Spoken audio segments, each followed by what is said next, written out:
Hi, this is Coach MJ on the Real Mission I'm Possible show. Today we have a sales guru. His name is Kevin Walsh. He's written several books. He has ignited sales organizations across the world, including organizations in the Middle East, Europe, and Africa. And to say the least, he knows exactly what he's talking about. He's a key trainer and spokesperson for VOS Consultants, who he also is a partner of. And one of the books he's written is called Tales of a Wise Man, amongst others. I'd like to welcome Kevin Walsh to the show. Kevin, thank you very much for coming on. Coach, thank you very much for inviting me. An absolute pleasure to be here. An absolute pleasure. Thank you. You know, it's been a long time coming. I've looked at a lot of the work that you've done, and with admiration, of course. And I just thought, well, you know what? With all the things that are going on right now, sales organizations or companies, not just sales organizations, but companies need to find better, more ethical ways to communicate their value proposition.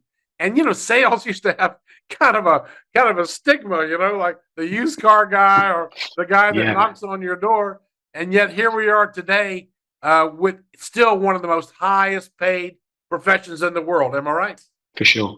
Absolutely. You're spot on, Coach. I mean, if you think about it, back in the day, if you couldn't get a job, you went into sales. That was almost how people perceived it, wasn't it? And, you know, if you're a salesperson and you spoke, people assumed you were lying. And that's the way that it was. I think there were some different methods being utilized back in the day. I don't think too many companies had a conscience about the clients. They were focused on numbers, numbers, and numbers. Whereas today's marketplace is very different.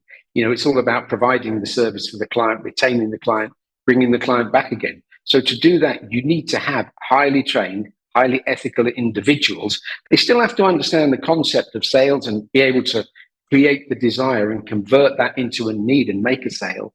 But they have to approach it in a very different way today than they were doing it, say, 30 or 40 years ago. So one of the things that I get involved with more than anything really is helping companies retain their staff, because, you know, the cost of recruiting and retraining, you know yourself, is something that people avoid on balance sheets, and it can be a real kick in the backside for any company when they look at the actual cost involved. And yet you invest in training people. In an ideal world, they'll stay, their engagement levels are higher, their productivity levels become higher, so it becomes a win-win.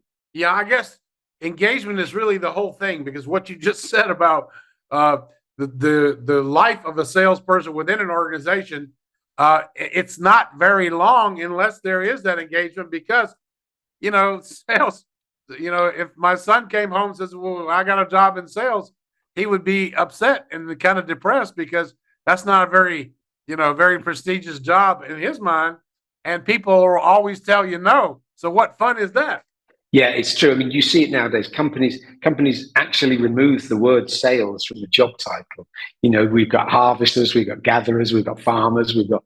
I did some work for a company recently. They asked me if I could come and train their midfielders, and I said, "But I'll have a go, sure. But I promise this, I'm not a soccer coach." And they went, "No, we don't want you to train soccer players. We call our team midfielders." And I said, "Ah, okay, fine, yeah. Well, let's talk then." So we had the midfielders, we had the attackers, they got the entire concept of their company built around a football team, which was very clever. Right. But at the end of the day, the whole point was because they didn't want people to have the stigma of saying, "I'm a salesperson," which for me, Coach, you know, I'm old school. I wear it loud and proud. If people ask me what to do, as amongst many other things, I'm predominantly a salesperson. That's what I do. One of my mentors, he's an author, who's a trainer, but he uses in his LinkedIn profile salesman. He hasn't gone away from it. Now, he's sold over 10 million books, but he still goes with that. And the reason that he does it is because the way he goes about doing selling, which is connecting someone to a product or service that will add value to their life, is that's how he feels about it. So he sees it as a service that not only is a need, but a necessity for people to learn how to do it properly. Yeah, you see, I can buy into that. For me, it's a real it's a real passion of mine that I discovered later in life. It's about developing people, and that whether that's predominantly salespeople or people in other departments, whatever. But one of the biggest skills that I believe you need in whatever it is you're going to do, you need to have the ability to engage people. You know, you can know all of the product details inside and out, but if you can't engage somebody in a conversation, you're not going to sell them anything. If you can engage someone in a conversation but you don't know the product, that's not going to work either. So it's putting the pieces together. But for me, the best way to engage, and this is my style, not only in my writing, in my training, in everything. My style is based on storytelling. And I just think, if I said to you, Coach, I'm going to give you a lecture now about aerodynamics, you'd probably fall asleep. If I say to you, Coach, I want to share a story with you about me flying a plane, you might want to listen to the story.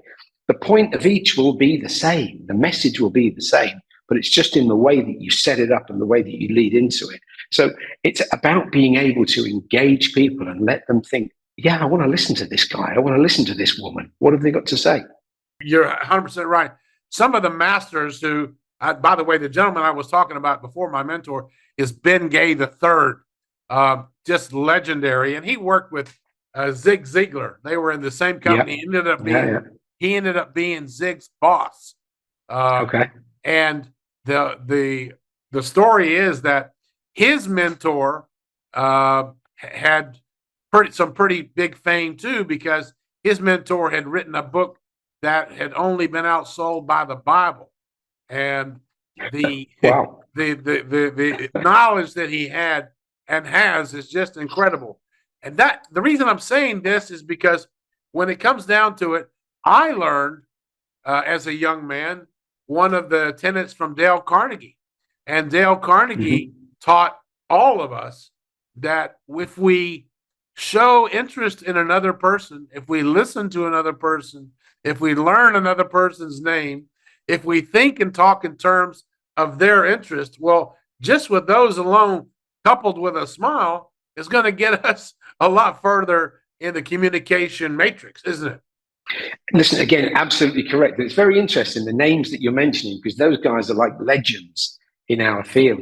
And why it fascinates me is, obviously, you know, I'm from the other side of the pond to you. And a lot of the stuff that you're telling me about, and a lot of the stuff that I studied when I was younger, was American biased. And for me, it was always America. I always saw America as a country that truly recognized the ability and skill involved in sales and the profession of sales. And also, they liked the fact that they liked people to be successful. Whereas my side of the Atlantic, they kind of were the opposite of that. They didn't want people to be salesy. They didn't like people to be overly successful. But I just kind of looked at, like you say, in some of Zig Ziglar's books and Dale Carnegie's books, and some of their words, they had an ability to simplify things so much that you could understand it, and you could go and use that so quickly with people, and you could see immediate benefits and immediate results. It wasn't as if you were learning a language that you've got to learn for 12 months before you can order a cup of coffee and a sandwich. You could actually go and speak this parley straight away if you just took the time to study it. So, and those methods and those lessons, they're still applicable today, Coach. You know, life's moved on, things have changed, but some of those foundations are still there. Absolutely. You know, the book I was talking about was Think and Grow Rich, written by Dr. Napoleon Hill, who was the mentor of Ben Gay III. So imagine what an influence they had on each other and the rest of the world. And I was in the UK for a while, and I remember how some people resented this whole positive mental attitude kind of thing, where they just the American way of thinking, which we didn't realize it was an American way of thinking. We just thought it was being positive. But you're right. Yeah. I picked up on that for sure. I remember way back in the day, I had a stint where, like most of us, I guess, I sold vacuum cleaners, and I sold Kirby vacuum cleaners, and I was in Manchester in England. And that was, you know, they brought the whole American concept in. The morning meetings, the singing, the chanting, the, you know, wave the flag of the Kirby vacuum cleaner, get the guys pumped up, get them out on the streets, knocking on doors, get them out at night, demonstrating the machine. I mean, it was just an absolutely brilliant concept. but it gave young people the opportunity to earn money they couldn't earn anywhere else. But again, it was like a filter. A lot of people didn't like it, but the ones that could actually appreciate it, I always say the guys that, if anyone spent time working at Kirby vacuum cleaners and they were there longer than 6 months, that's going to be a very good salesperson. Yes, I would think so. Again, because of the dropout rate, which is predicated Yeah. or caused by rejection. And the fear Yeah, of rejection absolutely. is what holds most people back from trying anything new. And that's probably something that you train about in your organization. It's a big part of it, coach. Nobody, when people go into sales positions, one of the first things they have to realize is what is a realistic expectation of this job. If you give me 10 clients, how many sales can I expect to make? If they expect to make 10 sales, they're going to be very depressed very quickly. If they make one sale and that's not satisfactory, they've got to improve, but they've got to be realistic with it. So if the target is to convert 45%, okay, that's fine. So what I've got to do is work to get to the 45%. So yeah, I will train people to overcome the fear of rejection. And the only way you're going to get rejected is by asking somebody to do something. So, there's that wonderful book, Feel the Fear and Do It Anyway. So if I'm nervous, if I ask you to say no, all I've got to learn to do is ask you. And then just maybe if I've done it properly, you might say yes to me. And that will be the basis of it. And that's the basis of the training with people that are new to the industry, for sure. All throughout the world, there are people who go through their entire lives and wanted to do something, but never had the courage to ask. They never had the courage to ask for help, ask a question, ask someone different out for a dance, whatever it was. And they're living with a bag of regrets. So I think trainers, top trainers like yourselves, are helping organizations personally develop their own people, assets within the group to help them strengthen their own abilities and go further along with the process so that they can learn how to communicate the wares of that company in a valuable way with integrity. Yeah, for sure. I also believe that without wishing to blow my own trumpet, one of the advantages that I have when I go into companies is, I've got several decades of experience in different avenues of life. I've been successful, I've met disaster, I've been rich, I've been poor, I've achieved lots of different things, and I've messed things up. And there's that wonderful, you don't learn from success, you learn from the failures. So in most of these situations, I can go in and I can very quickly relate. And I do a lot of work in multicultural societies. So I can relate to what's happening in their life and the different cultures. You've lived in lots of different places. The value of that.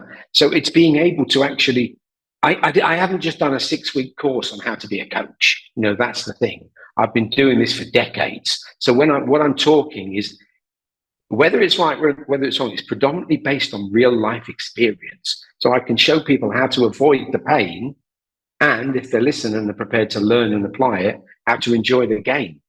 Yep, because at the end of the day, when it comes to business, nothing happens until somebody buys something.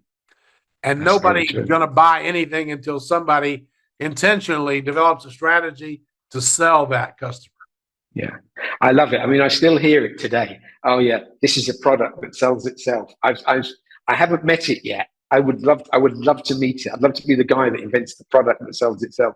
Everything has to be sold. Some people take more effort. Some products take more effort to be sold, obviously, depending on the nature of the product and usually based on the value of the product. We know as human beings, we have a naturally built-in period of thinking about something, whether we're spending $5 or $5 million. The job of the salespeople is to condense that time into a time that's realistic and we can do the business ideally today. But there are no products that sell themselves, and there are no born salespeople. These are all myths. They're myths that I enjoy. They're balloons to be burst, as far as I'm concerned. Yes, I remember this. I used to like to tell our teams, the most important sale you'll make today is the one you make in the mirror before you leave for the office. Yeah, I still use that a lot. I tell people a lot of the things that I try to coach is based on 3 words: listen, learn, and apply. So I can't make people listen, I can't make them learn, and I can't make them apply. But if they choose to try the 3 things, they'll find out whether what I'm telling them makes any sense or not. And the line that I use all the time is, you can tell me anything you like. You can tell your boss anything you like. You can tell your wife, your husband, your partner anything you like. But when you look in the mirror, that's the time you have to always tell the truth. Never lie to yourself. If you're not doing something to the best of your ability and you ask yourself in the mirror, have I tried the hardest? And the answer is no, tell yourself no. And then let's work out what you need to do tomorrow to be better than today. So yeah, go and tell your boss that you've really tried hard today, but don't tell yourself if you haven't, because we'll never change anything. The first, as you say, the first sale is to you, and the first step of making any change is to realize, okay, I'm not doing this as well as I think I should be able to. So I need to change. Nothing else will change. That's absolutely well said. And I think if companies would just listen to what you've said right now, they'll realize that, hey, maybe there is room for improvement, which, by the way, is the most important piece of architectural planning you can do for a house, is the room for improvement. And Absolutely. every company can enjoy that. You know, one of the things that I find is that typical, if you go to the companies, you've got the kind of glory boys, as I call them, the sales and marketing. You know, they're the ones that get all the trumpets and all the prizes and everything else. And they're the ones that get all the end of year awards. But every person in the company is involved in the sales aspect of it. They're all as important as each other. And one of my missions is to try to get companies to expand their training and development, not only on sales and marketing teams, but to all of their employees. And when they appreciate you invest money in your teams and your employees, which are your best asset at the end of the day. And those guys and girls become more engaged. Their engagement with clients is better, their productivity, everything around your organization improves, and you don't really know the reason why. But the reason why is because you invested in them and they appreciate it and they want to give back. Because sometimes I know I go to companies and go to departments and it's like the land that time forgot. And you open the door and it's just dusty in there. Don't go in that room, that's collections, or don't go in there, that's accounts. These guys are employees. They need to have time. They need to be developed and trained. So it's getting companies to move away. Sales and marketing, incredibly important, but there's more to life than just sales and marketing. It sure is. And at the end of the day, if everybody has buy-in into a curriculum that is helping them grow through a learning and development program that is holistic for the organization, then what you end up with is ambassadors in every department. And everybody is in sales because everybody is in customer service. And when they understand that customers are king at the end of the day and everybody's carrying that banner, then you have a winning culture. Absolutely. And I believe once you build that, there's nothing as powerful as a team that collectively understand what the company are trying to achieve. And equally, there are so many companies out there today where the teams don't know what the company are trying to achieve, or how close or how far are we to achieving it. So if you make them aware and give them a feeling of responsibility and bring in that togetherness, then then that's where you see people can explode, teams can explode. And sometimes I love it. I like sports analogies. You see a sports team that's failing, they change the manager. The manager comes in with the same players, the same pitch, the same ball, the same everything. The manager brings a different mentality. The team start to perform. The team go on and become unbeatable. It's just about mentality. So for me, it's all about, I think our mind is our biggest asset, and I think our mind is our biggest enemy. We just have to learn to control it and turn it to use it the way that it will go to our advantage. And if companies were to look at the bigger picture of that, Coach, I just think sometimes they stop themselves from getting to where they want to get to.